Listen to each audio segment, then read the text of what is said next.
Crianças de 8 anos já podem receber a vacina contra a Covid-19 em Criciúma e você vai ver também. Ministério da Saúde conseguiu antecipar lote de doses da vacina pediátrica. A Anvisa está analisando a liberação de autoteste da Covid-19. A safra de café bate recordes de produção, mas o preço do produto deve continuar em alta. O nível de endividamento médio das famílias brasileiras em 2021 foi o maior nos últimos 11 anos. Santa Catarina está beirando aos 40 graus em todas as regiões. Essas e outras notícias você acompanha agora no Informe Região.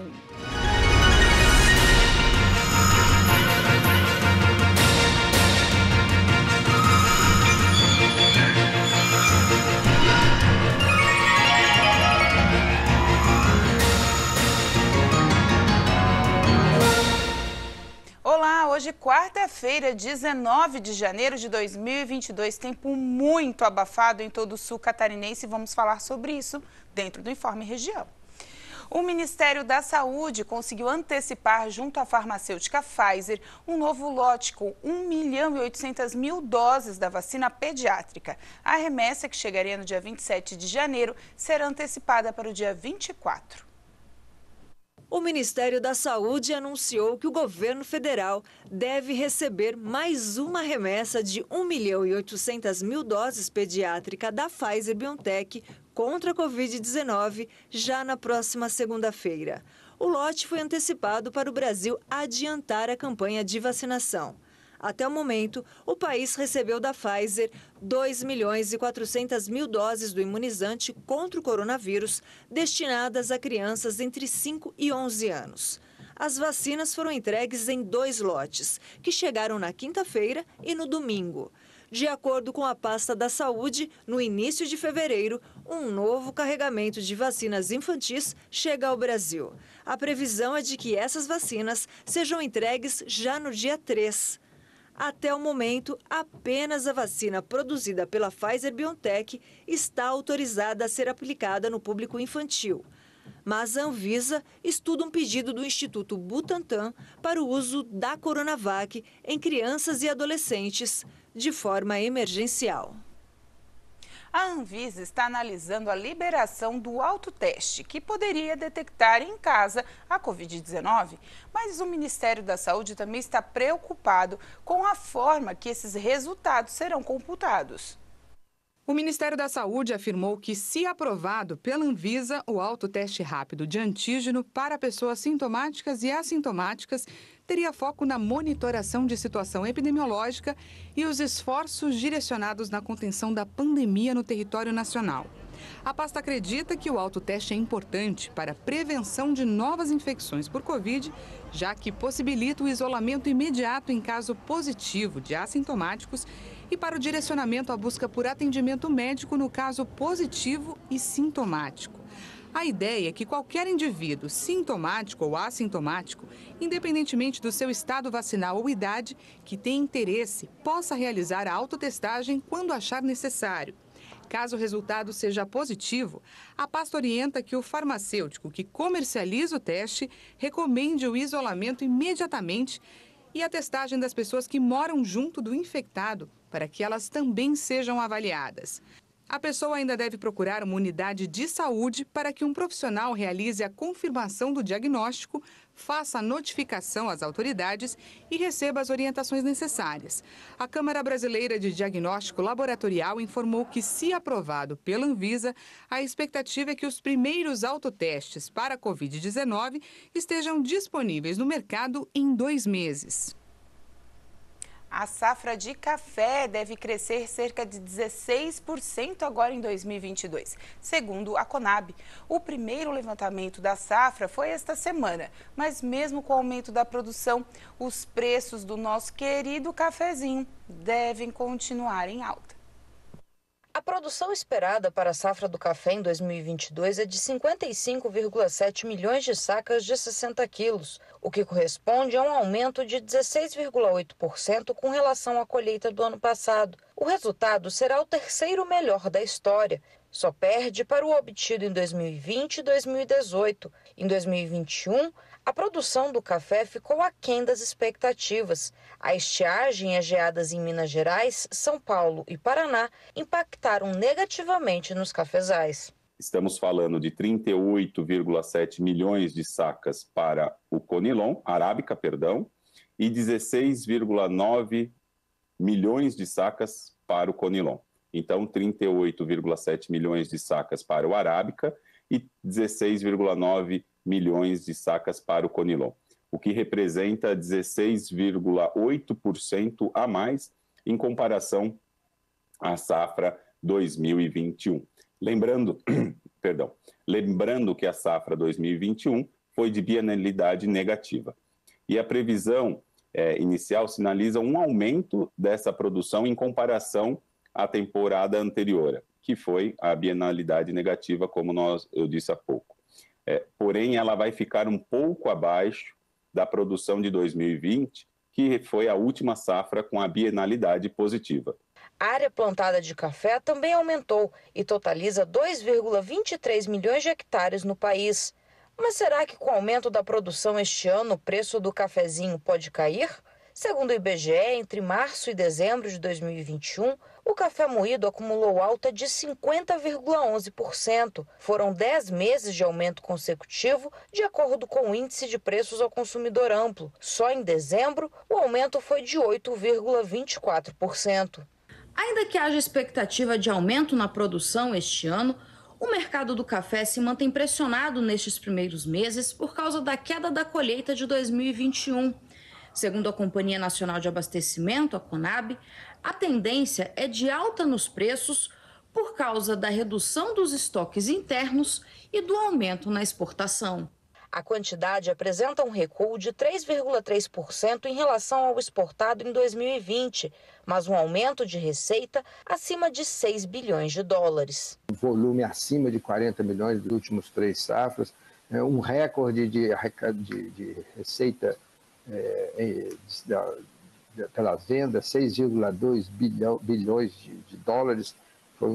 Nós tivemos o ano passado uma exportação maior, mas em virtude dos preços que estiveram melhores esse ano em função da quebra, do cenário que nós estamos vendo no mundo, aumento de consumo, queda de produção, e isso está mostrando redução de estoques no mundo, está mostrando aí um mercado bem firme, com preços acima de 2 dólares por libra-peso, nas bolsas internacionais, sobretudo para o arábica, né? E já temos aí uma exportação da safra que começou em julho de 21, 22, de 19 milhões de sacos, né? Um pouco menor do que o mesmo período do ano passado, mas mostrando que ainda devemos ter um bom volume de exportação nesse ano. A quantidade apresenta um recuo de 3,3% em relação ao exportado em 2020, mas um aumento de receita acima de 6 bilhões de dólares. A seguir, a procura por planos de saúde para animais de estimação começa a aumentar em todo o país.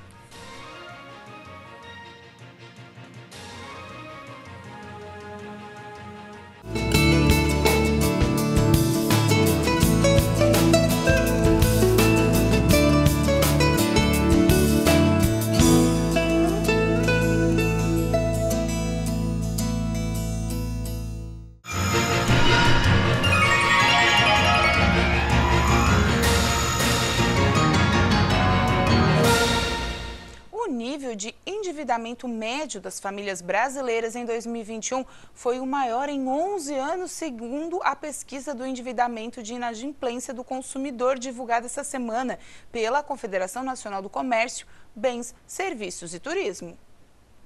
2021 apresentou o recorde do total de endividados, registrando uma média de 70,9% das famílias brasileiras, enquanto dezembro alcançou o patamar máximo histórico, com 76,3% do total de famílias, de acordo com o levantamento.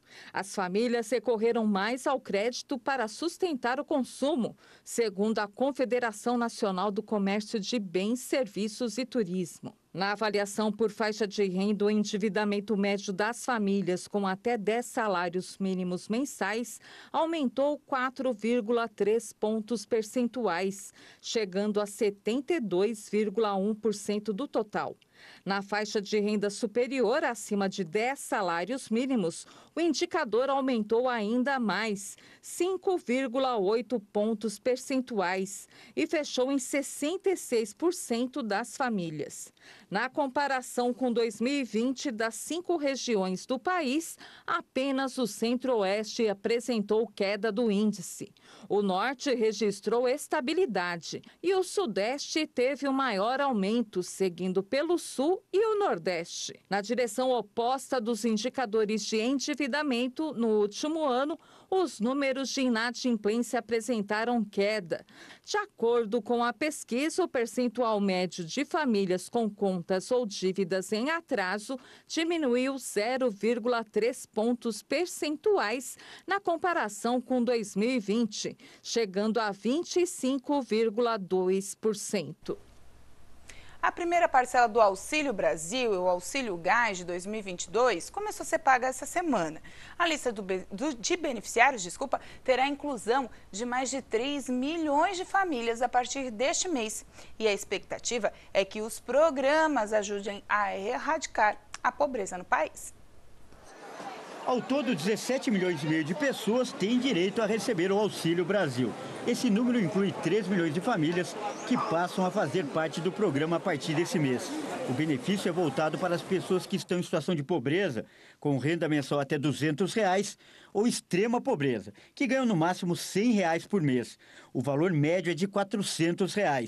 Já o Auxílio Gás será pago para 5 milhões e 400 mil beneficiários. O valor é de R$ 52 e corresponde a 50% do preço médio do botijão de 13 quilos. O dinheiro é liberado a cada 2 meses durante 5 anos. E o investimento total para o pagamento do Auxílio Brasil será de 7 bilhões e 100 milhões de reais, segundo dados do governo. Já o Auxílio Gás vai movimentar 285 milhões de reais. E mais que o impacto na economia do país, esse dinheiro terá um objetivo social, ajudar a erradicar a pobreza no Brasil. Por isso, inclusive, a maior parte dos recursos será destinada para as regiões mais carentes. O Nordeste tem o maior número de pessoas que recebem o Auxílio Brasil, 8 milhões e 300 mil pessoas. Em seguida aparecem o Sudeste, com 5 milhões de beneficiários, e o Norte, com mais de 2 milhões. Na sequência vem o Sul e o Centro-Oeste. O Auxílio Brasil, assim como o Bolsa Família, ele não tem uma conotação de trazer um crescimento econômico vigoroso para o país como um todo.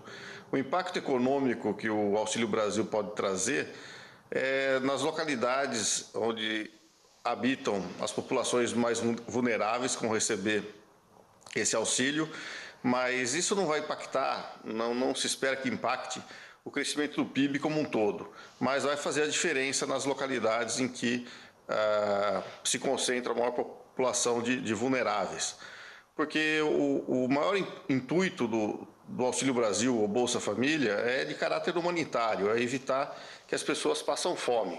É uma questão para mitigar o impacto da pobreza na vida dessas pessoas. E também os políticos aprenderam que tem um impacto eleitoral também, por isso que é tão popular entre os políticos.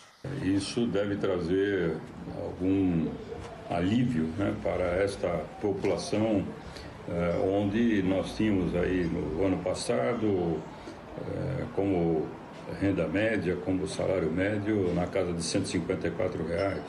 Isso sequer dá para pôr um prato de comida à mesa. Né? Como falamos aí de impactos, muito mais um impacto do ponto de vista social do que propriamente um impacto de natureza econômica que possa movimentar a economia, que possa efetivamente gerar, né, um crescimento da economia.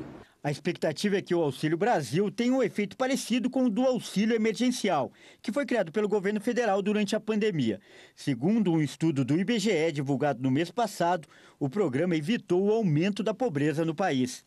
Os dados são referentes a 2020 e, de acordo com o levantamento, 24,1% das pessoas foram consideradas pobres. Se não fosse o auxílio, esse índice chegaria a 32,1%. Para esse especialista, o ideal é que os programas sociais criem condições para as pessoas se desenvolverem e não dependerem mais do governo. Sem dúvida nenhuma, o melhor ponto para que você possa dar auxílio à população é fazer como fez a Alemanha pós Primeira e Segunda Guerra. É como fez o Chile, está fazendo atualmente, é você dar subsídios necessários para que as pessoas cresçam, mas que elas procurem realmente uma ocupação ou algo que realmente possa dar uma subsistência sem depender do Estado. O Estado, ele tem que ser o quê? A mola ou a propulsão para a sociedade, com investimentos em saúde, em educação e em segurança. Mas tem que reduzir a quantidade de impostos para que as empresas possam contratar mais, mas, consequentemente, você dar algum auxílio às pessoas que realmente necessitam, mas vincular de alguma maneira essas famílias à educação, a uma atividade dentro da prefeitura, alguma situação em que a pessoa receba, desde que ela dê uma contraprestação. É a melhor forma de você oferecer qualquer tipo de auxílio a qualquer cidadão. Fica a dica.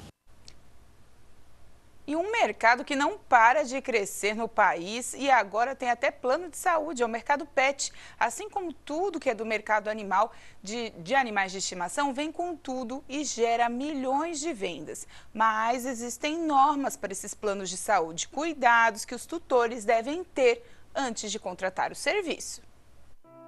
A família do Júnior sempre teve cães, mas a maioria vira-lata. Quando o empresário foi morar sozinho, resolveu ter uma maltês e já sabia que os cuidados com a filha de 4 patas teriam de ser especiais.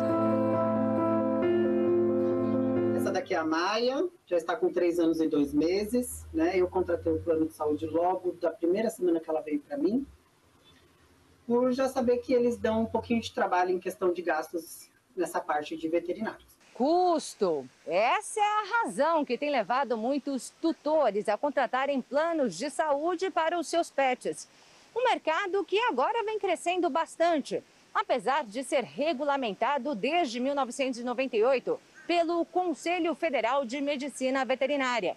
E a previsão é de que em 5 anos o número de segurados por esses tipos de convênios chegue a 1 milhão. Sim, nós não temos nenhuma pesquisa, não sabemos te informar o porquê que isso vem acontecendo, tá? O que a gente orienta é que esses planos de saúde façam registro junto ao Conselho, como está previsto na resolução do Conselho Federal, a 647 de 98, que foi essa que você citou, que regulamenta os planos de saúde. Isso é o mais importante. É o que garante que o plano de saúde está de acordo com a lei. É o primeiro item que tem de ser avaliado na hora de contratar esse tipo de serviço. E para isso, basta acessar os portais dos Conselhos de Medicina Veterinária. Com o nome da empresa, o CNPJ, a pessoa consegue fazer essa consulta no nosso site, se tem um médico veterinário responsável técnico por esse plano de saúde. Além disso, é imprescindível avaliar com cautela as cláusulas contratuais do plano a ser contratado, especialmente quanto aos serviços oferecidos. Verifique se há cobertura de consultas e quantas são permitidas no ano, se o plano cobre exames e cirurgias. Analise também a rede credenciada e se há hospitais 24 horas para emergências. A resolução, ela não contempla quais são os serviços mínimos que tem que ser oferecido pelo plano de saúde. Então, isso cabe à pessoa que for contratar o plano de saúde comparar isso. O Júnior tomou todos esses cuidados. Durante 3 dias, eu fiquei ali umas 3, 4 horas do meu dia ali pesquisando os planos de saúde que existia para pet, tanto as clínicas que eles cobriam. Na época, ele encontrou inúmeras reclamações na internet. Propaganda enganosa, mau atendimento, cobrança indevida. Até encontrar o plano que atendesse todas as suas necessidades. E hoje diz que não tem do que reclamar. Eu mesmo faço de tudo para não cancelar ou perder o plano dela, né? No caso, como eu sei que Eu praticamente vou quase todos os meses, mesmo por questão de rotina. Levo ela para consulta clínica mesmo para ver se está tudo ok. O empresário contratou o pacote Master do plano escolhido, que começa com valores de aproximadamente R$ 50.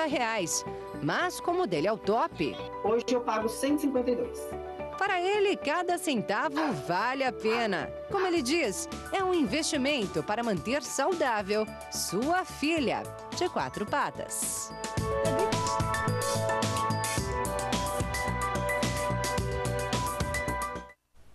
Que fofura! A seguir, ondas de calor intensa segue até a próxima semana no estado.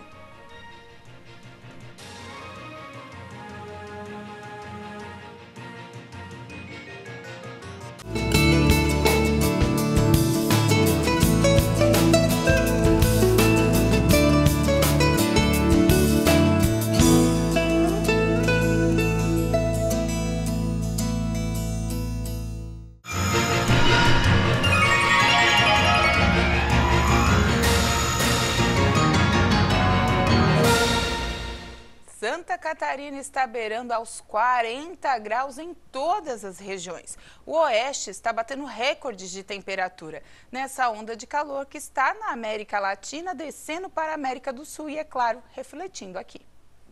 Os catarinenses também estão sofrendo com a intensa massa de ar quente que está assolando o sul do Brasil e os países vizinhos. As temperaturas estão subindo cada dia mais e é só na base da sombrinha ou muita água para amenizar os efeitos do calorão. Segundo o meteorologista Peter Scheuer, as regiões do oeste são as que mais estão sofrendo com as altas das temperaturas. O sul do estado também sente os efeitos. Essa onda de calor ela consegue afetar principalmente o Rio Grande do Sul, oeste de Santa Catarina e litoral sul, vocês, mas com uma certa dificuldade, mas longe, porque assim, a gente está mais próximo da fogueira, oeste do estado, e nós próximos da fogueira, como a gente está numa altitude de 800, 700 metros, vocês estão quase ao nível médio do mar, vocês longe, né, vocês estão bem mais longe, né, esse ar quente intenso, e você já consegue chegar aos 40. Se essa massa de ar quente estivesse mais próxima de vocês,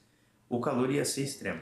E o calor intenso que está no estado de Santa Catarina deve continuar pelo menos até a próxima semana. A tendência é que nós mantenhamos esse processo de calor tanto nessa quarta, quinta, sexta e fim de semana. O calor ele segue presente em todas as áreas, 35, 38 graus tanto hoje quanto amanhã e sexta, e fim de semana próxima dos 40. No setor agrícola, o governador Carlos Moisés anunciou na última semana o plano para ajudar a combater os efeitos da estiagem no estado, o SC Mais Solo e Água, que será dado um investimento de 350 milhões de reais até o final do ano em medidas de resiliência hídrica. E nesta quarta-feira, Criciúma lembrou do marco da primeira pessoa a ser vacinada contra a Covid-19 na cidade. Os números de óbitos caíram desde então, mas nem toda a população ainda está imunizada. No dia 19 de janeiro, há um ano, Dona Adelaide, agente de saúde, era a primeira criciumense vacinada na cidade. E para ela foi um momento de muita emoção.